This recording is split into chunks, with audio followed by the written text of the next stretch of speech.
English Channel, and yet the French Navy continue to escort the boat over. It really beggars belief.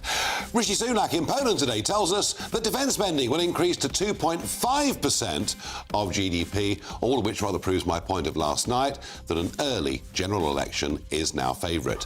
And the British Medical Association warns that more doctors will go abroad. But surely, if we're spending huge amounts of public money training doctors, surgeons, consultants, shouldn't they actually be made to stay in this country, indentured, for a few years? I'll debate that with some doctors who may disagree. But first, let's get the news with Ray Addison.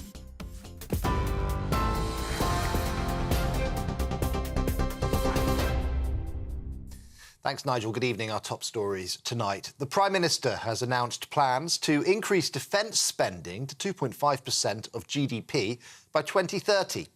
During a trip to Poland, Rishi Sunak said the budget will reach £87 billion by the end of the decade.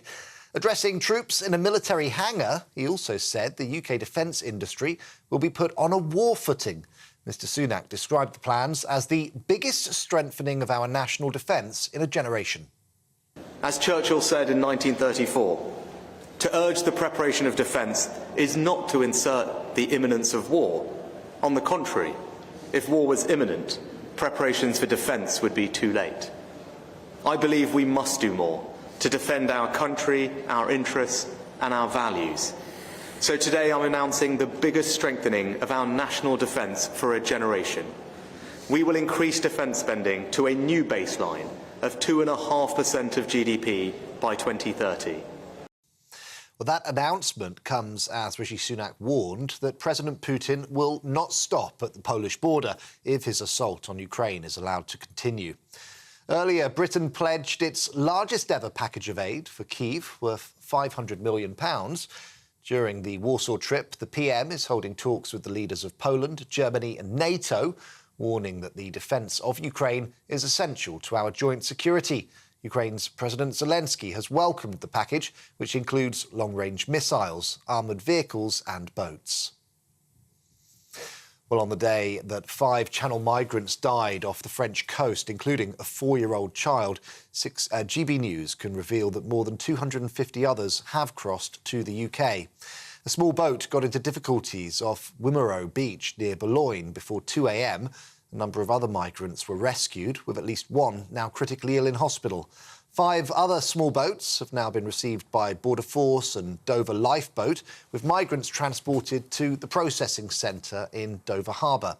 A further 2 boats were seen heading towards UK waters. Police were faced with violence at the St George's Day event in Whitehall this afternoon when a group tried to force its way through a cordon. Mounted officers on horses needed to intervene when the group broke through a police barrier. The force earlier said it expected some, quote, far-right groups and groups linked to football clubs, end quote, to attend that event. Police say 6 people have been arrested. For the latest stories, sign up to GB News Alerts by scanning the QR code on your screen or go to gbnews.com/alerts. Now, it's Nigel.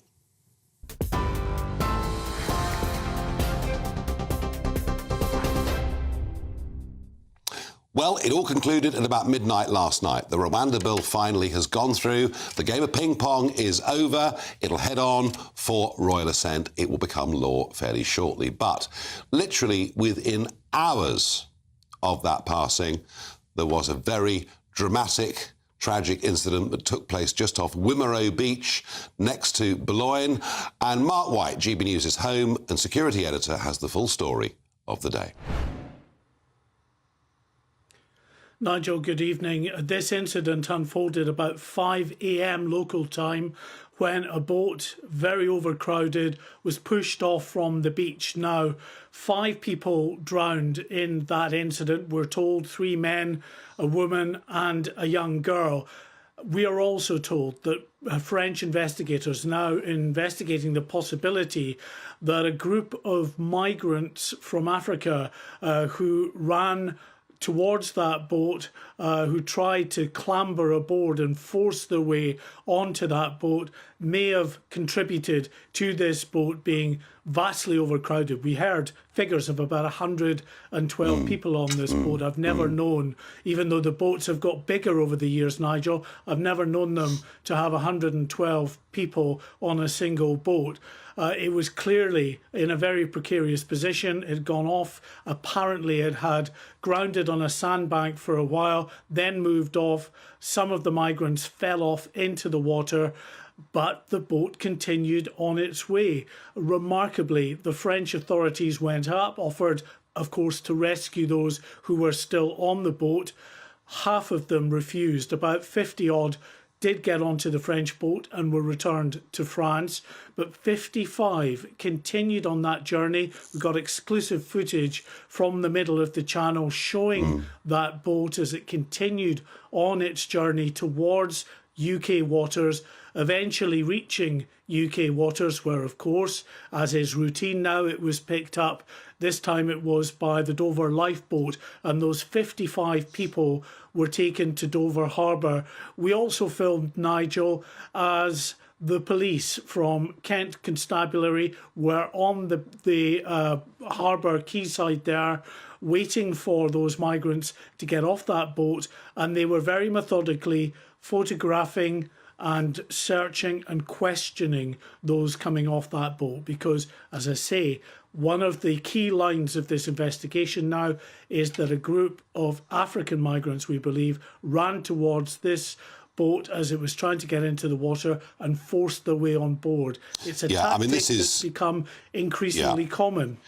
I'm going to say, Mark, this is not uncommon now, is it? You find the Africans have no money and they try and jump onto these boats that have already been paid for, that are on their way out from the beach. And we saw a stabbing, of course, occur just a couple of weeks ago in very similar circumstances. Mark, I think the thing that really stands out from this incident to me, obviously the sad loss of life. That's now 14 people, I think, that have died that we know of so far in the Channel this year. What really stands out is that massively overcrowded boat getting stuck on a sandbank, which indicates it wasn't one of the more professional gangs, because they would know their tides and know their sandbanks. But what really strikes me is 5 people overboard drown, the French Navy come, take other people off, and still escort that boat. Effectively, the French Navy are working for the traffickers, and they're taking that boat to British waters. At what point politically do we say to the French, you have got to stop acting as agents of the traffickers? Well, it's a point of huge contention. You're absolutely right. People present this as a new phenomenon that the French are escorting these vessels. But you and I know, having been out there, this has been happening for years. Now, the French say very publicly that the reason that they are doing this is because they do, or they have tried, to persuade migrants to get on board their boat and be returned to France. They've refused, threatened to jump in the water, whatever the particular circumstances of the refusal was. And so the French say, rather than cause an incident in which people could potentially lose their lives, they stand off, they escort the boat until it reaches UK waters when the migrants are happy, because of course then they want to get on a UK Border Force vessel or indeed a British lifeboat at that point. But it is, you're right, very contentious here. Are the French really doing enough to intervene to try to persuade and push these boats back to shore? Well, it's clear that even though this boat was caught up in what was a terrible tragedy, 55 people were still determined to continue that journey to the UK, and they added to the 350 people, at least, who have made it across today in 7 small boats, Nigel. Mark White, thank you very much indeed for that full report of what happened in the English Channel today. And as Mark says, 350 have crossed today. Wait for Friday. It's Flat Calm Friday. It'll be 500 on Friday, I promise you. All of which makes me wonder, at the £240 million we've spent on Rwanda already, if we do spend 200 or 300, it'll be another 100 million plus. We're not going to get very good value for money out of Rwanda, but will it work at all? Well, I'm joined by Ivan Sampson, immigration lawyer and friend of this programme. Ivan, under the legislation, there are now 52,000 people, in theory, that could be sent to Rwanda, albeit Rwanda will only take a couple of hundred for the first few months, maybe up to 8,000 over the course of about 6 months. What was interesting today was the press reporting, obviously stories coming out of the government, that we're going to start detaining people. Where are we going to detain them? How are we going to detain them? And how do we stop them from absconding? Absolutely. I mean, our prisons are overcrowded. We don't have capacity to such an extent that the courts are releasing prisoners early to make way for new prisoners to come in, who come into the criminal justice system. So that's the question that the government haven't answered. And when they do detain them, then what is the cost of that? To even detain them, there's going to be. Are they going to put them back in hotels? What they didn't want to do in the first place? But if I'm told that I'm on the list to be sent to Rwanda and I don't fancy the East African sunshine, what's to stop me absconding, just disappearing? Indeed. What the government have said is they're going to select people who have limited or no rights of appeal in their opinion. So in their opinion. In their opinion. And they've got, supposedly, 250 judges ready to hear any judicial review applications and decide them fairly quickly. So that's what the government's doing in regards to any interim measure applications. But if somebody does make an interim measure application to stop the removal, will the Secretary of State invoke his right under the treaty to ignore that and breach his international law duty? Well, we've got 2 points here, haven't we? Number one is ECHR, and would we, I mean, as Rishi says, no foreign court will tell us what to do. Well, I think if he defied the European Court of Human Rights, he might find half his cabinet on the edge of resignation, but that's a political point. But the bit that really interests me, Ivan, is that we, with or without the court in Strasbourg, we incorporated the European Convention on Human Rights into British law in the Human Rights Act 1998. And so I've been thinking, well, whatever the government says, people will be able to use, lawyers will be able to use, judges will judge on that Human Rights Act. And yet, in the Rwanda bill, it says that the court should ignore key sections of the Human Rights Act. And I think is that Articles 2 and 3. So explain to us, how does this work? We have an Act of Parliament. Does this Act of Parliament effectively legally countermand the Human Rights Act, or doesn't it? Or is that open to question? Well, there's a contradiction here, because what they've done is disapplied Section 2 and 3, so the domestic courts can ignore both the decision and any previous case law of the European Court of Human Rights. They can do that. But it's worse than that, because what the government has done is not only said we're not listening to foreign courts, they're not listening to their own Supreme Court. What they're saying is we're going to ignore the Supreme Court ruling, which said this policy is unlawful. We want our MPs to turn a blind eye to that determination of the Supreme Court. Based on what? Now, Lord Hope, and good on him for tabling that amendment late yesterday, because what he said was they should provide reasons as to why they say that Rwanda is safe and have a committee to decide each individual case. That would have delayed things even more for the government. But the government don't have that evidence. All they have is a hunch that is going to work. Now, what if, when Labour get back into power, which is very likely, we have to bring all these people back? What is the cost of that going to be?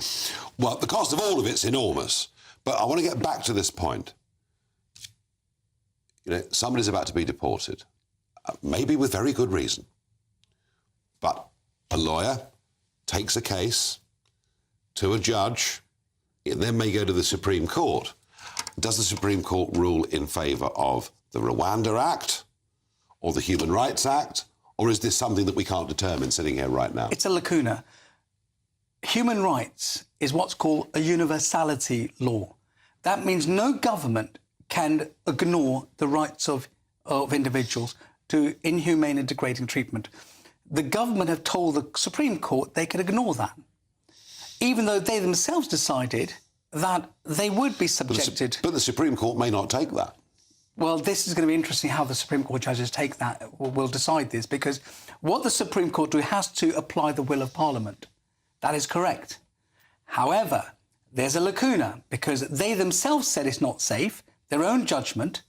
They've been told to ignore the Human Rights Act, But will they ignore their own judgment? That's going to be interesting. Wow. They will have to actually ignore the judgment they made. This is going to be potentially a massive legal wrangle, isn't it? Indeed. Which will go on for months and months and It's months. a constitutional crisis.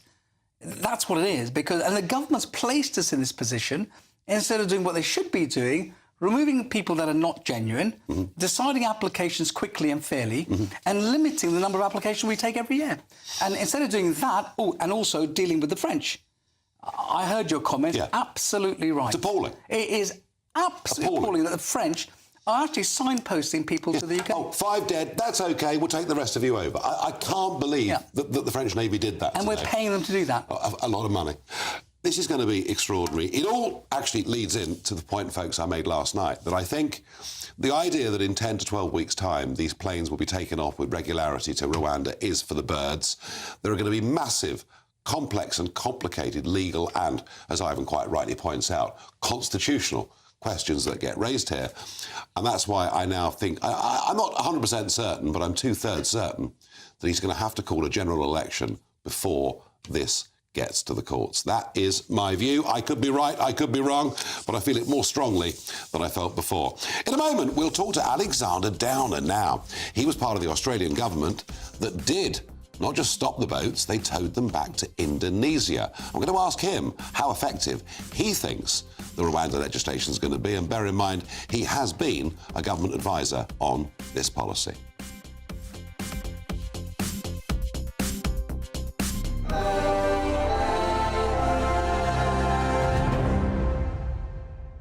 This is GB News, Britain's news channel. In every corner of the world, people celebrate English tradition and values as members of the Royal Society of St George. Yet here in England, branches are closing as membership dwindles.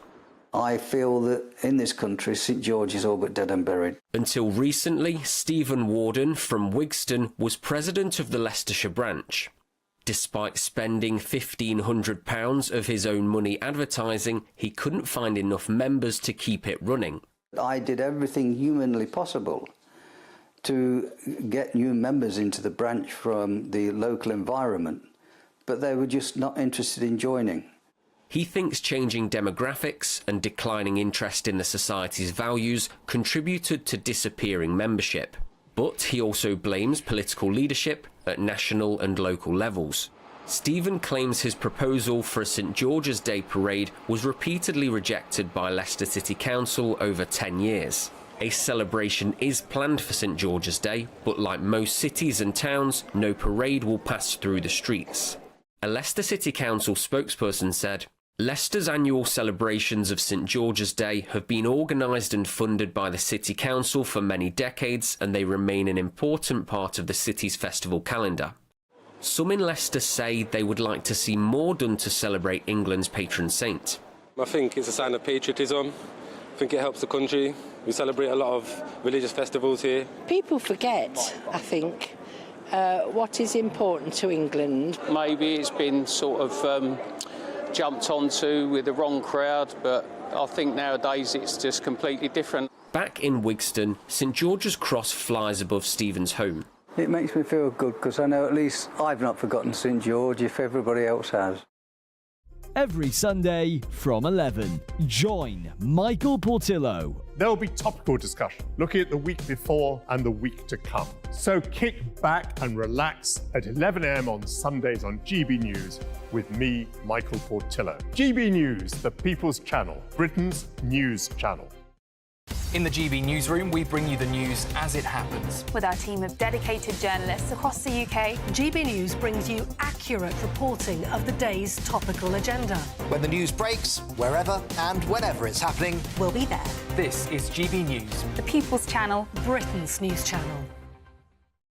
I'm Andrew Doyle. Join me at 7 o'clock every Sunday night for Free Speech Nation, the show where I tackle the week's biggest stories in politics and current affairs with the help of my 2 comedian panellists and a variety of special guests. Free Speech Nation, Sunday nights from 7 on GB News, the People's Channel, Britain's news channel.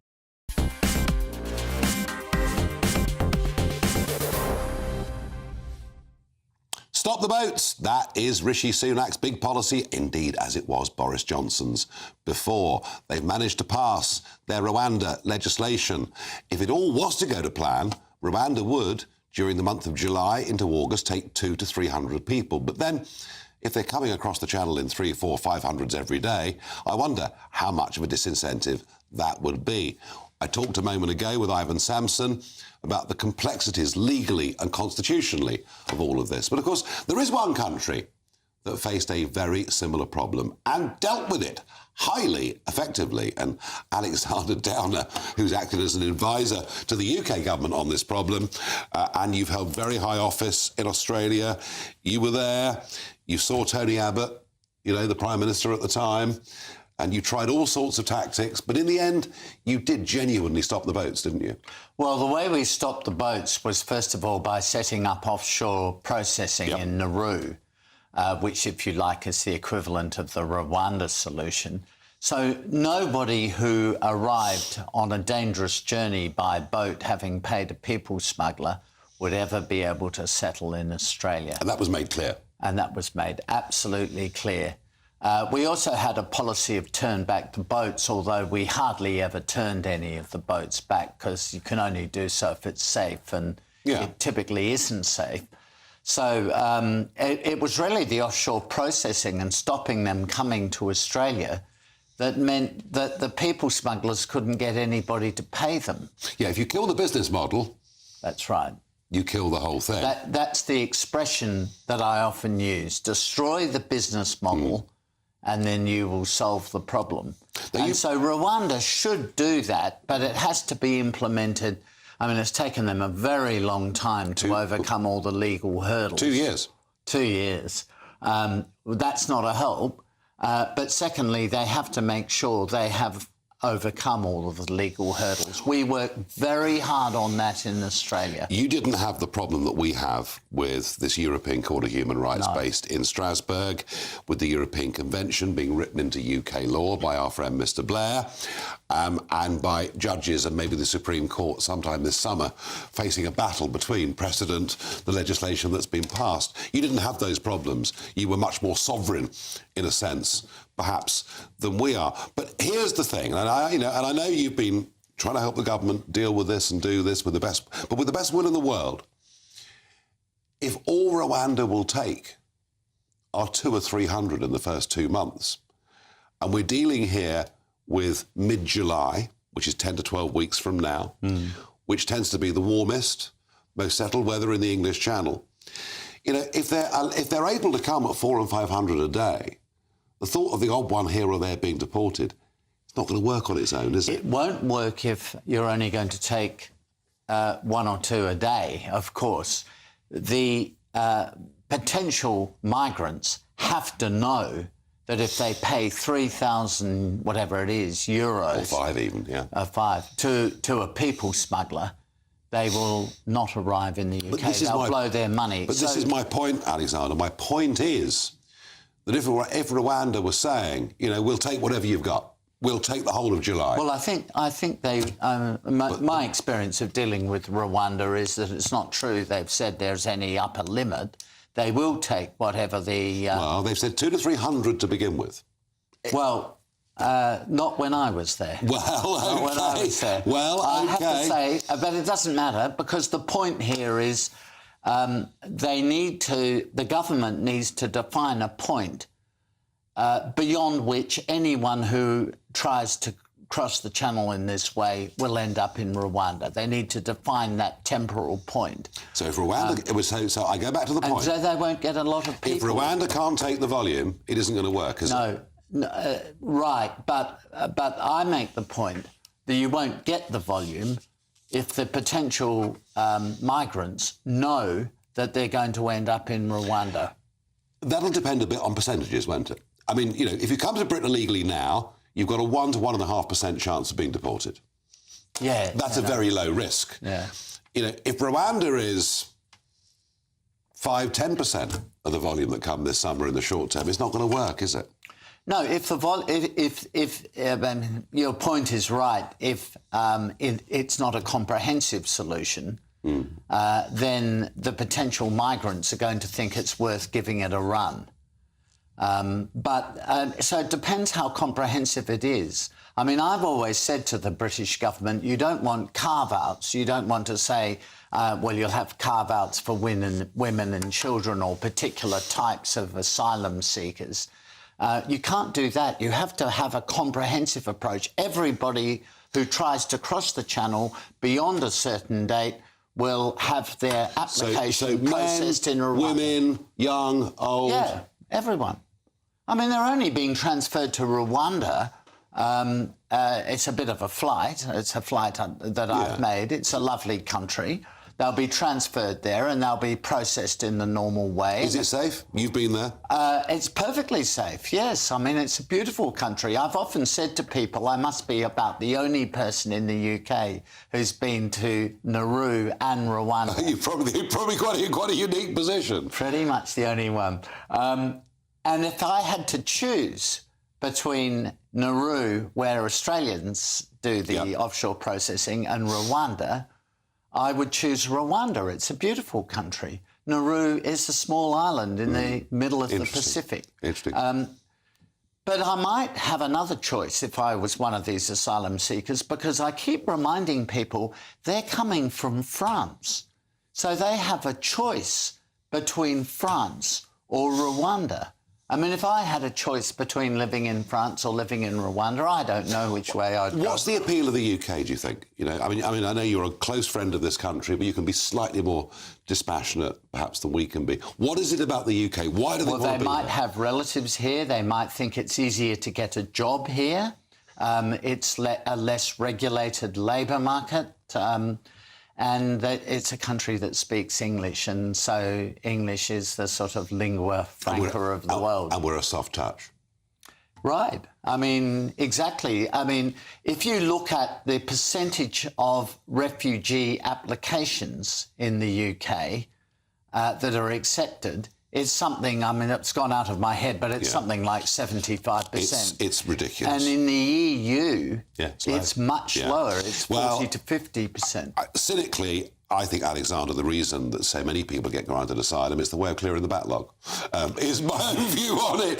There'll be a bit of that going on now. You've worked very hard on this. You're obviously pleased the legislation's gone through. I'm glad of that, We'll have you back in 10 weeks' time to see how this is all working out. All right. I look forward to explaining how well it's working in 10 weeks' time. We'll see. Well done for stopping the boats in Australia.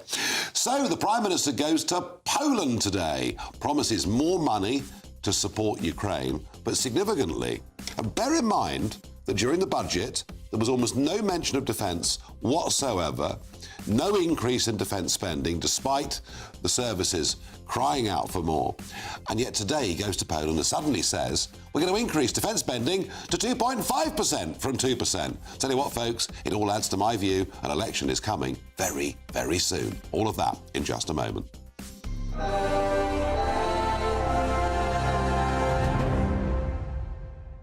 Hello, good evening. Welcome to your latest GB News weather update. It will stay dry, but it will be quite a cold night tonight.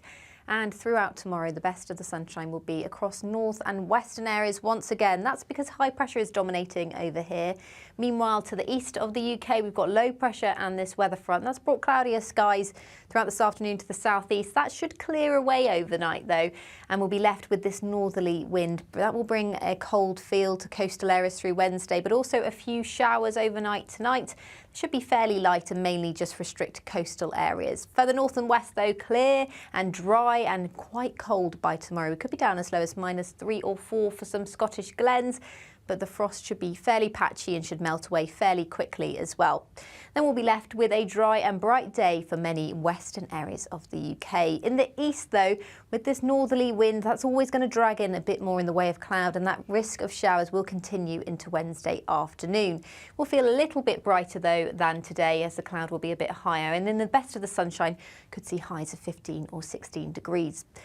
Another cold night to come on Wednesday night, so a cold start on Thursday, and then this area of low pressure in the North Sea will bring this band of rain and cloud across northern areas of England, southern Scotland through Thursday. It should be drier and brighter in the south, but then Friday and Saturday look that much more unsettled. However, notice temperatures will start to rise by Saturday. I'm Christopher Hope. And I'm Gloria Di Piero, bringing you PMQ's Live here on GB News. Whenever Parliament is in session on a Wednesday at midday, we'll bring you live coverage of Prime Minister's questions. We'll be asking our viewers and listeners to submit the questions that they would like to put to the Prime Minister, and we'll put that to our panel of top politicians in our Westminster studio. That's PMQ's Live here on GB News, Britain's election channel.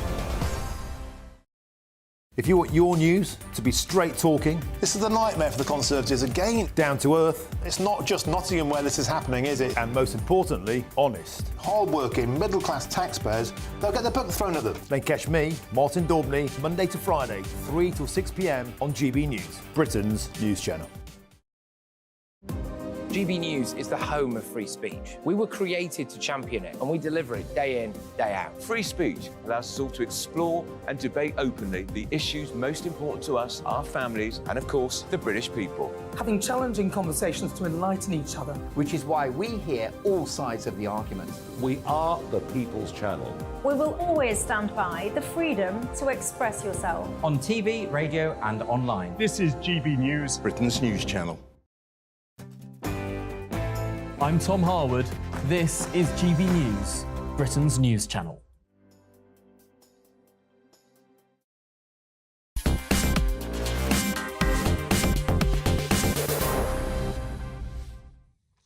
NATO matters. It's mattered for 75 years. Indeed, they've just had their 75th birthday.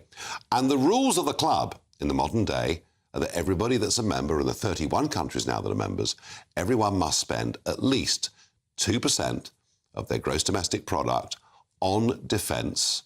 Otherwise, they are, frankly, delinquent. And, of course, it's Donald Trump who very publicly in 2017 called out NATO member countries, pointing out only 5 countries were actually spending more than 2%. Well, that commitment is now up to 18, possibly 19 of those countries, and things are changing.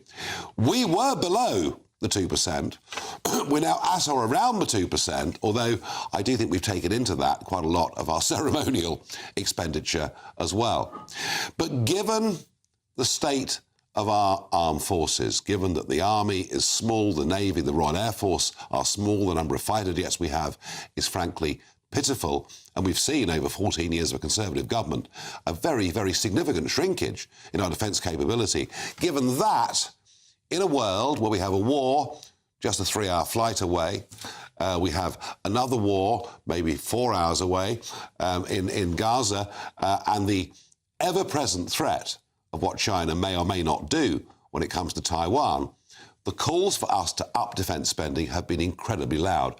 And it was a major source of disappointment to many of our national newspapers, and indeed many backbench Conservative members of Parliament, that Jeremy Hunt in the budget barely mentioned defence at all, and the plan was to keep it at 2%. But today, after securing the victory, as it were, last night in the Palace of Westminster over the Rwanda legislation, Rishi Sunak heads off to Poland. Poland, of course, which borders Ukraine, and Sunak making it very, very clear that we will go on supporting Ukraine. We will give more money to Ukraine.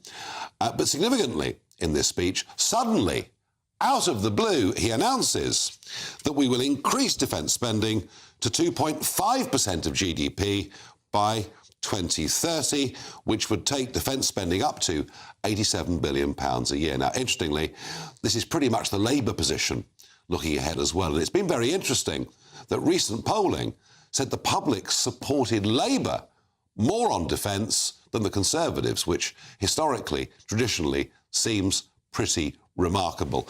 So that's the big pledge. We will increase, the next Conservative government will increase defence spending to 2.5%, and Labour, I think, will do very much the same. It's good news. There are many, many involved in defence, many worried about international security who think this is a good sign. But why now? Why now? Any guesses, folks? I'll tell you why now. Because there's a general election coming. They're beginning to say all of the right things, having not done any of them for the last 14 years, and we're all supposed to believe that everything now is going to be OK. Well, I guess you may say at home, better late than never, but it all adds to what I was saying last night, that I now begin to believe that the balance of probabilities is now more in favour of an election at the end of June or in early July than it is in October or November this year. And that speech today by Sunak very much proves my point. Now, today is, of course, England's National Day. Yeah, it is St George's Day. Now, this is something, of course, that we're supposed to be thoroughly ashamed of.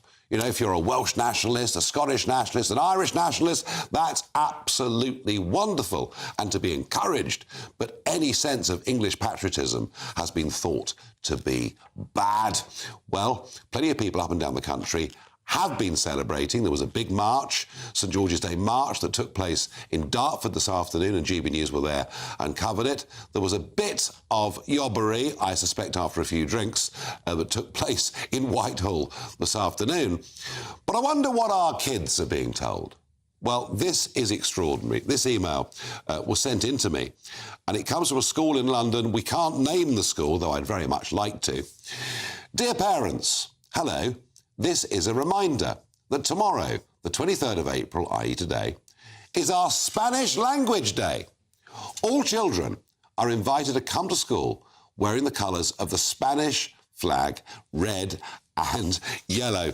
And it's true, it is the United Nations Spanish Language Day. But wouldn't you hope that this school and many others, rather than encouraging people to dress up in Spanish flags, might teach them a bit about England, England's flag, St George, and where it comes from? And I do feel on issues like this, we are being let down by our educational sector absolutely dreadfully. Now, I'm joined down the line by Tobias Elwood, Conservative Member of Parliament for Bournemouth East, former regular Army officer and still in the Army Reserve. Tobias, good news that finally, the government have shifted. It's taken an awful long time. It was ignored in the budget. Labour, of course, have been promising more spending. But at least you must think this is good news, what Sunak has said in Poland today. Very much so. I mean, good evening to you. And yes, absolutely right. This is a very welcome announcement by the Prime Minister. I mean, first recognising how the wider threat picture that we've discussed in the past is certainly deteriorating. And also the dangers of allowing Russia to win, to claim any sort of victory in Ukraine. So upping our military contribution to Ukraine, joining with the Americans who finally allowed that $60 billion package to get through. But also, as you were implying, increasing our own defense spending, our own defense posture as well, reaching 2.5% over the next 5 years. Our world certainly is getting more dangerous, and our economy, which is very much vulnerable to global movements, international supply chains, access to markets and so forth, security of supply relating to energy needs, of course, is under threat. So this is very, very welcome indeed. Yeah, I mean, all of that's true, and I agree with every word of your analysis. All it makes me wonder why, in the recent budget, did Jeremy Hunt basically not even mention defence, let alone increase the spending? Why has Rishi Sunak done it now? Am I right to think that a summer general election could be just around the corner? Well, you might think that, and maybe there is. I think it's more just to do with the grid in number 10. The budget was about the domestic audience of where the economy is going, movement, which is good to see, getting inflation down to 2%.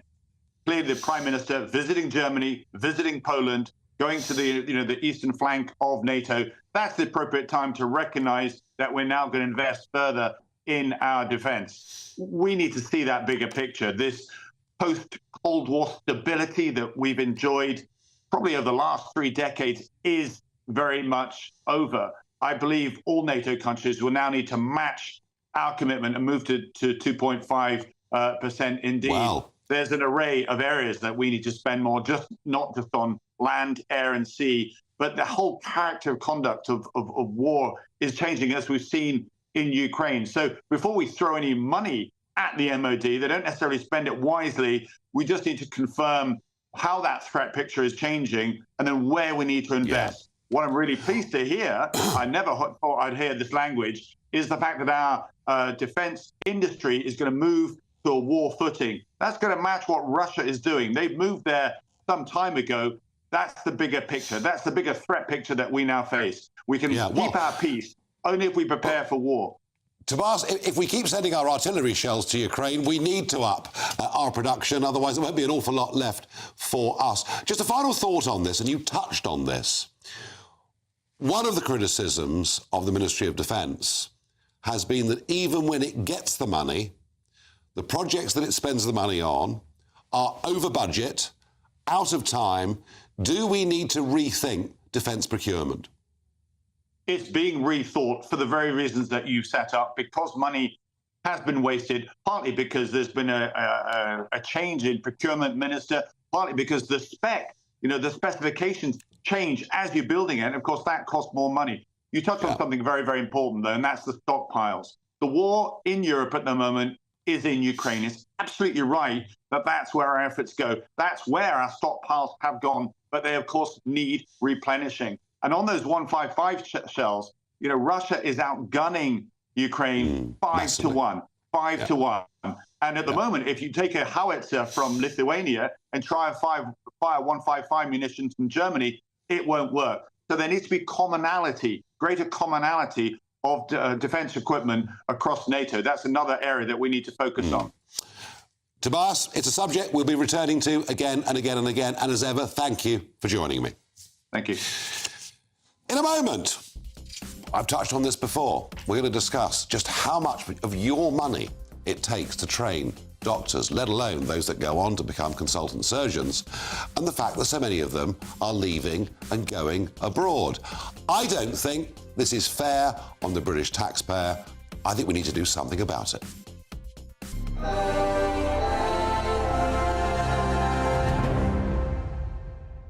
This is GB News, Britain's news channel. Let's see what you've been saying at home. You're very vexed about these China cyber attacks. Colin says, what the hell is our Secret Service doing? They've only just realised what China's up to. You just couldn't make it up. We could have told you. We knew. We're not surprised. So Colin, we agree with you. Quite why it's taken GCHQ or MI6 or whoever it is, MI5, it would be MI5, to know what's going on. And Rod has said, thank you, Rod, if you know how you vote, if they know how you vote, coupled with mass data held also on you, do you not believe they can influence your decision-making process in any way? They won't know. I'm not sure they know how you vote, because that's not on record anyway, is it? It is not. And Ken says these are only able to be carried out because of computers, internet, mobile phones, etc. It seems to me that these inventions are ruining our lives, and therefore we were much safer and much happier without these inventions. There is a school of thought that would agree with that, Ken, very much so. I sort of often think it myself, really. Me too. The dark web. I mean, how many people have been murdered because of the dark web? You do wonder as well. Brianna Jai. Yeah, you do wonder. I look at my kids' generation and I wonder whether they will grow up and have a complete rejection of all of this, and they will just say enough, because they will think we were all insane for having become so addicted to our phones. I wonder whether, as a generation after generation do, they will reject it. Wayne, blame Western governments for the rise of China. People were saying this 10 years ago and every country ignored it. That is a really good point, Wayne, because we've taken Chinese investment, and obviously our houses are full of items we've bought from made in China. And if you remember as well, we had to get them out of the 5G. Huawei. We did. Get them out, literally extricate them from that it. was at least one thing I think they did quite well. Yeah. And Jan says if they've seen the electoral roll, what else have they been looking at? That's the threat to our democracy. They never do things by halves. I'm much more worried about my own government looking at what I do online, to be fair. The point is, though, go back, we said before, the electoral roll is a public document which you can access if you go to your library. I'm Michelle Dewberry, and I'm not here to tell you what to think. I'd much rather hear what you have to say. So, send in your opinions to gbviews@gbnews.com. Keep them clean, and you never know, I might read them out. With my panel here on Jubes & Co, we debate, we get stuck into the issues of the day on a show where all views are welcome, especially yours. GB News, the People's Channel, Britain's news channel. We're GB News, and we come from a proud tradition of British journalism. That's why I'm so excited to be here. It's something so new. The first news channel to be launched in Britain in over 30 years. Launched to represent the views of the British people. To go where other broadcasters refuse to go. How did you find out about the story in the first place? Launched with one aim. To be the fearless champion of Britain. It's an absolutely fantastic atmosphere here. This is GB News. The People's Channel. GB News, Britain's news channel.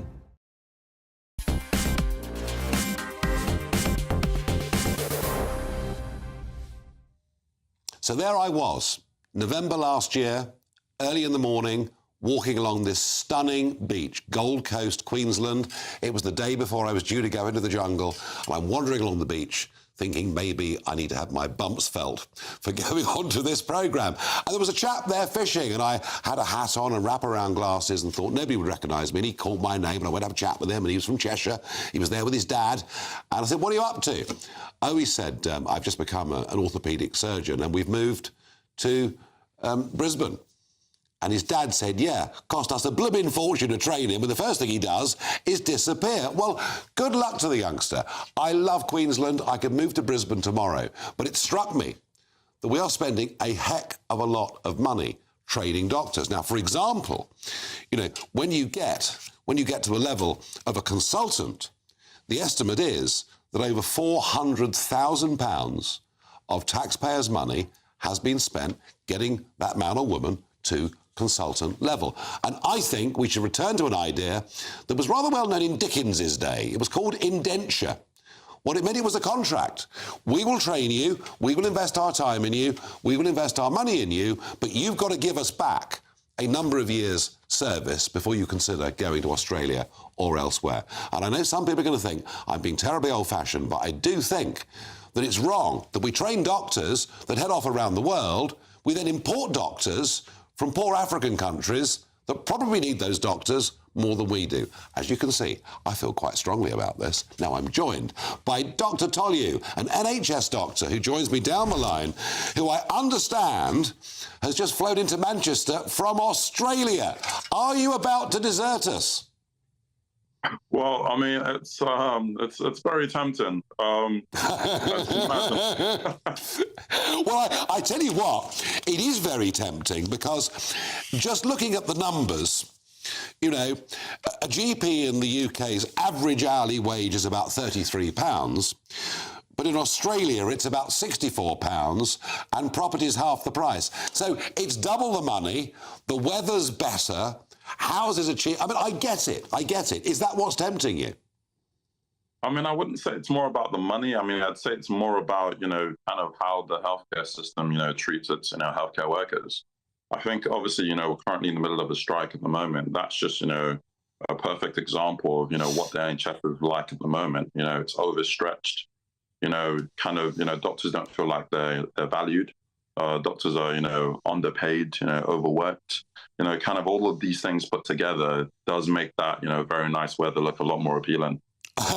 No, I get the morale point, but just to take my point, if I may, that when you've gone all the way through to become a consultant and you're earning really very big money, you know, isn't it reasonable for people who watch or listen to this programme, who pay their taxes to train people, isn't it reasonable to expect a few years of service back?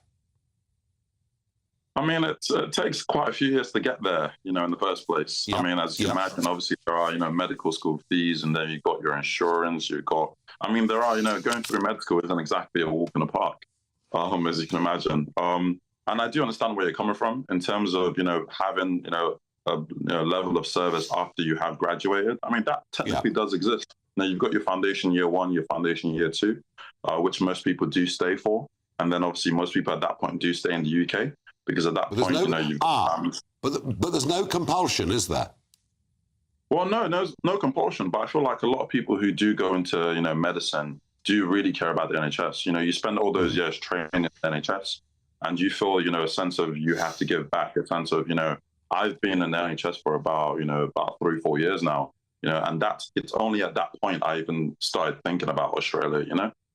All right. No, fair point, and you've made the point about morale very, very strongly. So, Dr. Tolyu, the next time I walk down that beach on Gold Coast, Queensland, will I see you there fishing? Oh, well, you never know.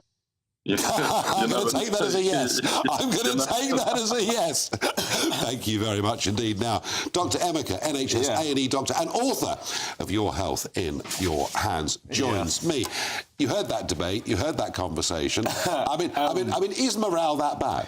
Honestly, so because of technical issues, I don't have an earpiece, so I can't actually hear what I'm sorry. he was saying. What he was saying was that morale is not good. Right. That junior doctors are not being treated very well. That's why the strikes have happened. Yes. And that actually double the pay and sunshine in Australia is quite tempting. It is tempting. I can understand from Dr. Toller's point, especially a number of my friends and different colleagues have gone not just to Australia, but to Canada, to the States, to the Middle East, and you can see why. Obviously, I've trained here in the NHS. I went to medical school here, and I'm working in the NHS, and I enjoy it. However, I do see what they're talking about in terms of morale. Doctors here feel undervalued. They feel underpaid, and they feel overworked. But they've always been some of the most respected members of our communities. You say that, but then it's not reflected in the pay restoration that doctors have been fighting for, and they just don't feel like the government is actually doing its bit to value these doctors. So, for example, Nigel, if I told you you could do the exact same job in somewhere else, in a better place, you get paid more, you're more respected, and you have a better quality of life, you'd think about leaving too. And it is literally,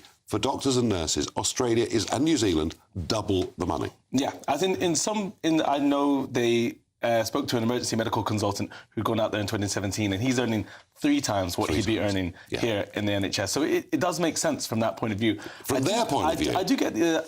What about the poor old taxpayer? Yes, I do get the view of obviously retaining doctors, but you need to start with like the smaller things of having doctors feel like they're valued in the community, as in the workforce. The management needs to change. And I think I've actually spoken to some of the people higher up in terms of management and the Prime Minister at Downing Street, where we were discussing what could be done over 10 years to retain doctors.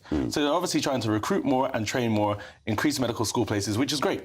But you're going to be losing doctors as long as they stay. But it's not great if we invest loads of public money. They go off and work somewhere else. I believe there should be a contract that makes them stay for at least 5 years or something. I mean, that's what I believe. OK, I understand that. But I believe that once you've gotten your degree, you should be able to do whatever you want with it, whether that's to practice medicine here, elsewhere, or not to practice at all. When you've gone to med school, you've actually been inputting in the NHS. That's what people don't realise. Medical students, that is a fair point. Medical students themselves on placement are doing a bit. That is a fair point. And are valued as people within the hospitals, within GP practices. I know as a med student, I did a lot. Obviously, just helping. Obviously, you're supervised, but you're still a med student in this country and you're contributing to the NHS. So let's take that point. When you've then obviously graduated... I'll go some of the way towards you. Maybe 4 years, not 5. When you've graduated, I feel like it's up to you what you want to do. I personally think it's good to work as a doctor in the NHS just to gauge the system. Obviously, it's a system you've trained in, a system you're very familiar with. However, I don't blame people who then say, actually, I've got my degree and I've worked very hard for it, because we are also taxpayers too. You say taxpayers, but are we not funding ourselves to go to medical school? It's not free. No, you're making contributions, but the taxpayer makes a very big contribution. Final thought on this, if I may. Shouldn't we feel guilty that as a result of a shortage of doctors and people training and leaving, that we now recruit doctors from some very poor third world countries where they're probably more needed than here? Shouldn't we feel guilty about that? Honestly, I don't think it's about feeling guilty. I think many doctors want to come and work in the NHS. As in, there are more doctors working in the NHS than ever before. Obviously, there are more leaving too, but you have to think about it. It's not just working in the NHS, it's what the UK provides. And obviously, it's a better standard of living for a number of different people who want to come and immigrate into the country. So it's not just that. And the UK needs doctors. We can't complain about doctors leaving and at the same time feel guilty about bringing doctors in. I tell you what, I mean, if we're sending doctors to Australia and we're getting them in from Canada or whatever, fine. It's just when we sort of poor West African countries that haven't got great medical systems, that probably need their doctors and nurses more than we do. That's the point I'm making. And I understand where you're coming from, but I feel like with West African countries or other countries, it's up to the individuals themselves, whether they want to stay and work in their own systems or come here. Not if I was in charge, Dr. Emeka. If I was in charge, they'd be sticking around for a bit longer. What are you making that, Jacob? Very interesting debate, isn't it? It's a very interesting debate. I think I'm a bit more liberal than you are on this. Well, my worry is that just because the NHS has paid for something doesn't mean it can then tell you what to do. So if you go to hospital for a year, do you then owe a year's work for the NHS to pay it back? And I don't think you do. No, I see. And I worry about this on smoking. When the NHS treats you, therefore you shouldn't do it. I don't like that argument. No. So would I be being inconsistent? This is an employment contract. I accept that, and it's fair to ask for a return, but doctors do work through medical school. The point that was made. The point that was very fairly made. And ultimately, I think you want a health system that works. And the real question is, we spend the same, roughly, on GDP per capita as Australia, and yet we're paying doctors so much less. Exactly. We've got much longer waiting lists. What is wrong? It's Exactly. structure. It's an internal structural and I think, system. dare I say, it sounds medical, you're treating the symptom rather than the cause. I just think the taxpayer is getting a rotten deal out of some of this, and that's... I agree with that, but that, I think, comes from the basic socialist medicine that isn't giving us what we need. I'm done for the evening. We will have the uber-liberal Jacob Rees-Mogg in a moment, taking on the show from 8 o'clock. But before we do all of that, let's have a look at the all-important April showers. Looks like things are heating up. Boxed boilers, sponsors of weather on GB News. Hello, good evening. Welcome to your latest GB News weather update. It will stay dry, but it will be quite a cold night tonight. And throughout tomorrow, the best of the sunshine will be across north and western areas once again. That's because high pressure is dominating over here. Meanwhile, to the east of the UK, we've got low pressure and this weather front. That's brought cloudier skies throughout this afternoon to the southeast. That should clear away overnight, though, and we'll be left with this northerly wind. That will bring a cold feel to coastal areas through Wednesday, but also a few showers overnight tonight. Should be fairly light and mainly just restrict coastal areas. Further north and west, though, clear and dry and quite cold by tomorrow. We could be down as low as -3 or 4 for some Scottish glens, but the frost should be fairly patchy and should melt away fairly quickly as well. Then we'll be left with a dry and bright day for many western areas of the UK. In the east, though, with this northerly wind, that's always going to drag in a bit more in the way of cloud, and that risk of showers will continue into Wednesday afternoon. We'll feel a little bit brighter, though, than today, as the cloud will be a bit higher, and in the best of the sunshine could see highs of 15 or 16 degrees. Another cold night to come on Wednesday night, so a cold start on Thursday, and then this area of low pressure in the North Sea will bring this band of rain and cloud across northern areas of England, southern Scotland through Thursday. It should be drier and brighter in the south, but then Friday and Saturday look that much more unsettled. However, notice temperatures will start to rise by Saturday.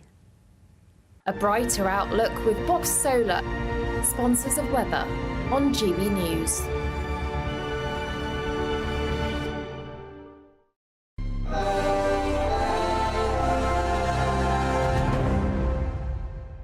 It's the final week to see how you could win our biggest prize yet. With thanks to Variety Cruises, a family company sailing since 1942, you have the chance to win a £10,000 7-night small boat cruise for two. With flights, meals, excursions and drinks included, you'll be able to choose from any one of their 2025 Greek adventures. Plus, you'll also win £10,000 in tax-free cash to make your summer sizzle. And we'll pack you off with these luxury travel gifts. Hurry, as lines close on Friday.